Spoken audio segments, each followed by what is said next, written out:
Welcome back to Henry's Honda SP1 Restoration project here at Obsession Engineering. Now today I should be taking more bits of the bike apart, but I think I'm actually going to start with a bit of cleaning. Because I've got the swinging arm out, I'm going to give it a bit of a scrub up. I've checked the bearings in the swinging arm and everything actually moves quite nice and freely. There's no sort of graunchiness or anything, so they're okay, but there is 20 years worth of chain rule and general smeg around it, and some really quite unpleasant, not even straight stickers. So I'm going to peel the stickers off, get a load of degrease around it, clean everything up, see how minty mint it comes up, well, hopefully minty mint, and then re-grease the bearings, and that'll be ready to go back in the bike, eventually. Hopefully this will just peel off. If not, I shall get the heat gun, just warm it up a little bit. The worrying thing with stickers is there something horrible underneath? But this is actually, not too bad. Little bit of a mark there, which I suspect may be from a paddock stand or something, but we can probably give that a bit of a clean up. I think it already looks better with no sticker on.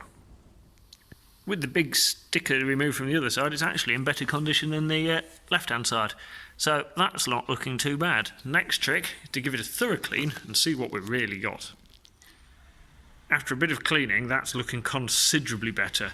There are a few marks and there is a sort of a little bit of staining on some of the cast sections from 20 years of crap being thrown at it.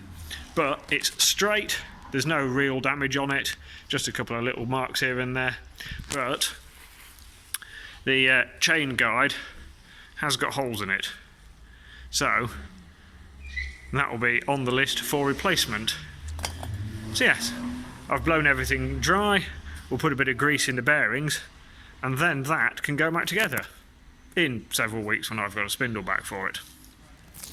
The next job on the list is to take the rear shock apart. Here it is in all its slightly rusty glory. So the actual shock functions fairly well. The shaft, the important bit that's doing the work, isn't pitted or anything, so that's good, but let's face it, it looks grotty. So the spring is actually fared worst of all. It's got rust all over it, so that needs to go off, go to the powder coaters, and come back looking new. But while we're taking it apart, I'm going to be taking the body apart from everything else, and I'm going to get this and all the collars and bits replated, so that hopefully it'll look like new. To get the spring off the shock, I need a spring compressor. So here it is. This plate here holds the spring in place, and then when I pump this jack up, like this, that pushes the body of the shock up, but the spring stays where it is, so that I can get these plates off that actually hold the spring in place. With the spring compressed, I've been able to take the little collets out of the way here, so now you can see obviously when I release the jack, this section will just drop straight through the middle of the spring, and then we can just slide the spring off. It is a nice, quick, easy job if you've got the right tools. You can see in this sort of retaining collar, you can just see a tiny bit of the original plating. So if I put that down there, so yeah, the original plating on everything would have been this same sort of passivate colour. So what I'm going to do is, now I've got it all apart, I can actually strip the shock down as well, and then I can split the body from the cap, and I can go and get everything plated so that it'll look like new. And of course when I rebuild it with new seals and bushes, it'll work like new as well. And just to prove the shock actually works before we take it apart, shaft goes in quite a lot of resistance, it comes back in a nice controlled manner, there's no sort of free play or anything in anything, so that's proving to me that we've still got gas pressure, we've still got quite good damping in there, but obviously the oil and everything's 20 years old, so it will work much better when it's been rebuilt. I've now got the end cap removed, and I've just popped this down a little bit so I can get this circlip out. Then I can take the centre out of the Schrader valve, which I admit I didn't expect to actually find in there, and then I can pop all the bladder assembly out and drain all the oil out of the shock. That's the bladder removed.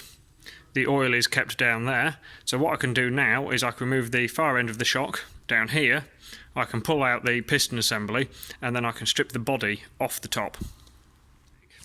What I would normally do at this stage is knock the end plate off here, release the circlip that holds the piston in and extract all of that. But while the end plate is on, it actually gives the shock body a greater strength if I'm going to clamp it in the vise. And because, if you can see here, it's threaded into the top with an extra little grub screw for security, what I'm actually going to do is I'm going to try and remove this section, the body, from the top next. So what I'm going to need to do is remove this little grub screw, then apply some heat to here to remove any sort of strength from any Loctite, or to just ease the aluminium a little bit, and then I should be able to unscrew this. I shall try and get a nice even application of heat all the way around it. The grub screw's already out, and then hopefully it'll unscrew relatively easily. So just a couple of minutes with the heat on, and that is unscrewing surprisingly easily. So I can just wind that all the way off, and then I can take the piston out of the bottom end of the shock tube. Now I've just knocked this lower end plate down by just getting a punch in there and just tapping it out of the hole. There's actually a water drain sort of channel they put in it, but it is also used for knocking the end plate off. Then all I need to do is give the seal head a bit of a push down, and then that'll expose a circlip, which will allow me to then take the circlip out and pull the whole piston assembly out of the shock. And there we have it. That is the sort of the bottom of the shock, the bump stop, the piston shaft, and then this is the piston assembly with, you can see the shim stacks here for the rebound and compression damping, and then this is what we call the seal head, because, well, it's got a seal on there, it's got a bush and some other seals in it as well. So that will all be getting stripped down, cleaned with new seals and bushes, but the most important thing really is to get this replated so it'll look like new. The next part to be stripped down so it can be powder coated is the bottom yoke. So what I've done is I've actually got the bike on some different stands to support the weight so that I can take the headstock stand out of the way, and then I can drop the whole headstock arrangement, the bottom yoke and bits, out of the bike. It will be getting new head bearings anyway when it goes back together, but that really does want a tidy up to get rid of all this. I've now moved the handlebars and bits out of the way. I've got the top yoke nut off and the top yoke removed, so now I'm just going to undo these little tab washers, undo the lock nut, take the main nut and bits off, and then I can drop the yoke out. And I might well get this plated while we've got everything apart. And there we have it. The bottom yoke assembly all removed. The steering head bearings look like they've not seen grease since they left the factory 20 years ago, so a new set of those will do no harm at all. And if we have a look underneath, it's not horrendous under there. We could probably get away with a quick blast and a paint with some aerosols, but being as I'm going to get some powder coating done anyway, I think a powder coated finish will look better and I think it'll last longer. Now that I've got the bottom yoke out, what I need to do is just whip this bottom bearing race out. So I'm going to get under the seal with a chisel and give it a little tap with a hammer, and hopefully that'll come off relatively easily so that we can get in and get it all powder coated.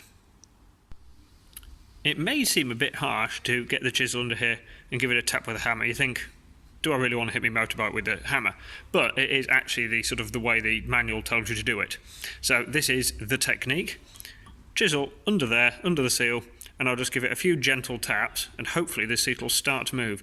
If it's really stubborn, again, I'll probably just get the blowtorch on it, the heat gun, and just warm it up a little bit and see if a bit of heat expansion helps.